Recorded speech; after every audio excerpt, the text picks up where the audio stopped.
جن بچوں کا حافظہ کمزور ہو، اکثر لوگ سوال کرتے ہیں کہ ان کے بچوں کا حافظہ بہت کمزور ہے، سکول پڑھتے ہیں سبق یاد نہیں ہوتا، کوئی بات سمجھ نہیں آتی، ہم چاہتے ہیں کہ یہ حافظ قرآن، انجینئر، ڈاکٹر بن جائیں، مگر جو ان کے حالات ہیں ان سے ایسا لگتا ہے کہ پرائمری بھی پوری نہیں کر سکیں گے۔ ایسے بچوں کے لیے ایک بہترین نسخہ یہ ہے: انڈے دیسی 6 عدد، بیسن آدھا کلو، دیسی گھی آدھا کلو، ان کا حلوہ تیار کریں اور سنبھال کر رکھ لیں اور 50 گرام صبح بطور ناشتہ استعمال کریں۔ اس سے نہ صرف بچوں کا حافظہ تیز ہوگا بلکہ وہ چست رہیں گے۔ سر کے زخم اور خارش دور کرنے کے لیے نیم کی نمولیاں پیس کر پانی میں ملا لیں، گاڑھا لیپ بنا کر رات کو بالوں میں اچھی طرح لگائیں۔ اس کے علاوہ شوگر کے مرض میں بھی نیم کی نمولیوں کا استعمال بہت فائدہ دیتا ہے۔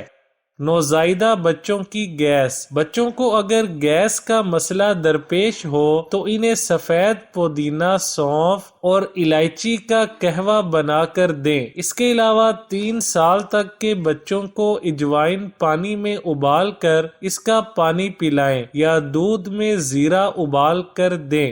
دست روکنے کے لیے ایک آزمودہ نسخہ: 1 چمچ اسپغول اور آدھا چمچ کالی چائے والی پتی پانی کے ساتھ لیں، انشاءاللہ ٹھیک ہو جائیں گے۔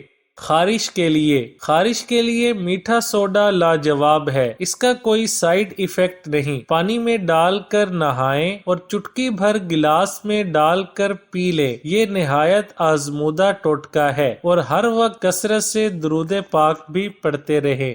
خونی بواسیر کے لیے سبز الائچی اور میتھرے ہم وزن لے کر پیس لیں اور یہ سفوف 1 چائے والا چمچ صبح و شام لیں۔ حیرت انگیز طور پر بہت جلد خونی بواسیر ٹھیک ہو جاتی ہے۔